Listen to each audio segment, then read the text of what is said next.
Hey guys, it's Captain Blue Pirate है और आज हम बात करने वाले हैं ग्रीन्स vs ब्लैक्स के बारे में। हाउस ऑफ ड्रैगन सीरीज काफी बढ़िया जा रही है और जिन लोगों ने बुक्स नहीं पढ़ी उनके मन में कई डाउट्स होंगे, लाइक स्टार्क्स कहाँ पर है, थोबड़ा दिखाकर ये लोग तो गायब ही हो गए। क्या ये लोग वॉर में पार्ट लेंगे? अगर लेंगे तो कौन सी साइड पर लेंगे और क्या वो ब्लैक्स के लिए लड़ेंगे या ग्रीन्स के लिए? तो मैंने इन्हीं क्वेश्चन का आंसर देने के लिए इस वीडियो को बनाया है। हम लोग बात करेंगे सभी इंपॉर्टेंट हाउसेस के बारे में जिन्होंने Targaryen civil war dance of dragon में पार्ट लिया, कौन किसकी साइड था और डिवाइड होने के बाद कौन कितना पावरफुल था, हम ये एंड में डिस्कस करेंगे।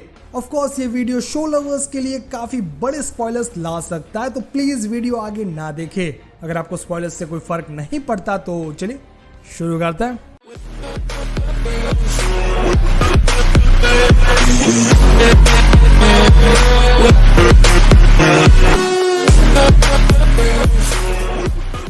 किंग वसेरियस की डेथ के बाद एगोन द सेकंड को किंग बनाया गया।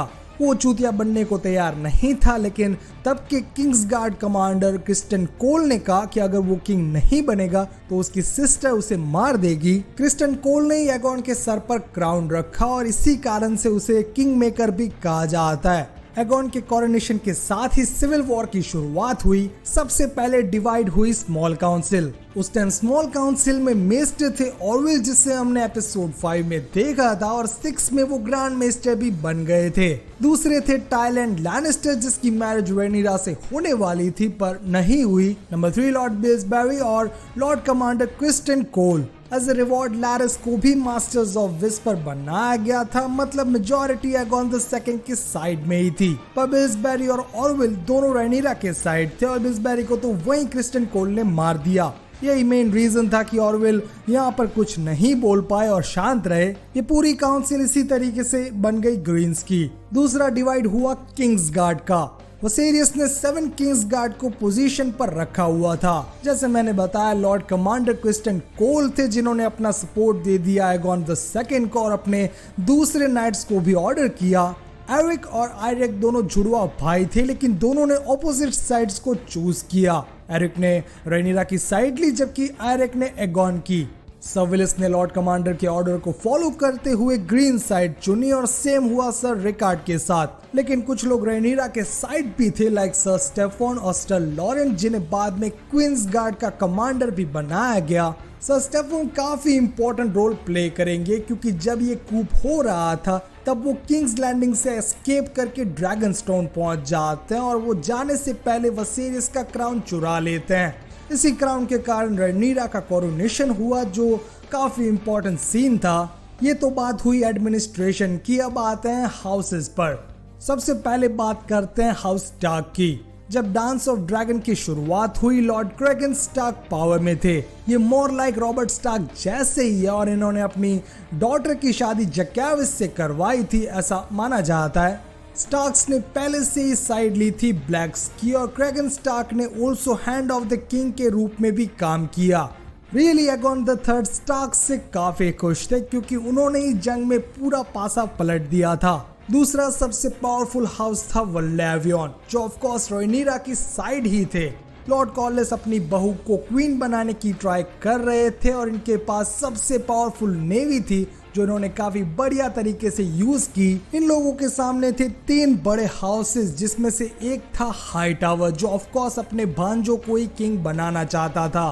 दूसरा था हाउस लैनिस्टर, जो एलाय था उनका, और इसी कारण से इन्होंने भी वॉर में इस साइड पर लड़ने का चूज किया।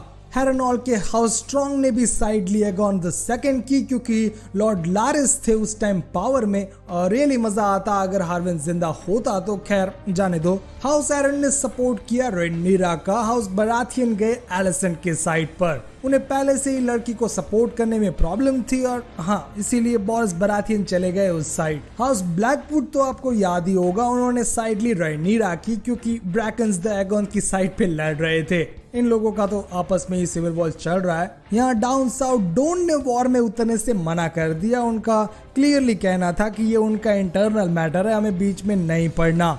लॉर्ड कैसवेल, जिसे हमने एपिसोड 6 में देखा, वो गए रेनिरा के साइड, जबकि ट्रायर की गई ग्रीन्स के साइड। हाँ, वही ट्रायर की जो स्टेप स्टोन्स पर वॉर कर रही थी। रियली इन लोगों को डेमन और कॉर्लिस से काफी प्रॉब्लम थी और उन्हें लगा दुश्मन के दुश्मन को दोस्त बनाया जाए। ऑफ कोर्स डेमन रायनीरा के साइड ही रहेगा क्योंकि तब उन दोनों की मैरिज हो चुकी थी और वो अपनी वाइफ को ही सपोर्ट करेगा। टली एक तरीके से दोनों साइड लड़ रहे हैं क्योंकि उनकी लीडरशिप में उस टाइम प्रॉब्लम चल रही थी और हमें ये सुनने मिला था एपिसोड 6 में। I've heard tell that Lord Grover's son now rules Riverrun in all but name. Well, he's also a Tully. And this remains a Tully problem. Pirate people और थियॉन के एंसेस्टर्स ने साइड ली रायनीरा की, जबकि house टायरवेल neutral रहे पूरी war में। उनके लोगों ने ऑफ कोर्स दोनों साइड कालाकांडी की, लेकिन टायरवेल्स या रीच का कोई डायरेक्ट इन्वॉल्वमेंट इस वॉर में नहीं हुआ था। As you can see war के पहले रायनीरा के पास बस 2 ही बड़े हाउसेस के सपोर्ट थे, हाउस स्टार्क और हाउस वॉलेवियंस। लेकिन वॉर के एंड में ऑफ कोर्स उसके पास पूरे वेस्टरोस का सपोर्ट था क्योंकि उसके पास ड्रैगन्स थे। जी हाँ, वॉर के दौरान रायनीरा के पास 12 ड्रैगन्स थे, पर प्रॉब्लम ये थी कि उतने ड्रैगन राइडर्स नहीं थे। उसने बाद में टारगैरियन बास्टर्ड्स को बोला कि ड्रैगन को टेम करो और उन्हें लॉर्डशिप दी जाएगी, जिससे ड्रैगन सीड कहा जाता है। कई ड्रैगन सीड ने उसे बिट्रे भी किया, जबकि कई ड्रैगन सीड्स ने अपनी जान दे दी क्वीन के लिए। सिर्फ यही नहीं, इन टोटल 81 हाउसेस ने पार्ट लिया डांस ऑफ ड्रैगन वॉर में और 52 रायनीरा की साइड पर थे। 29 ने एगोन का सपोर्ट किया जो एंड टाइम में काफी वीक हो चुका था। उन सारे नोबल हाउसेस के नाम आपको यहाँ पे दिख जाएंगे और अगर आपको देखने में दिक्कत हो रही है तो मैंने डिस्क्रिप्शन में पूरी लिस्ट डाल दी है, चेक कर लो। तो बस गाइस आज के लिए इतना ही।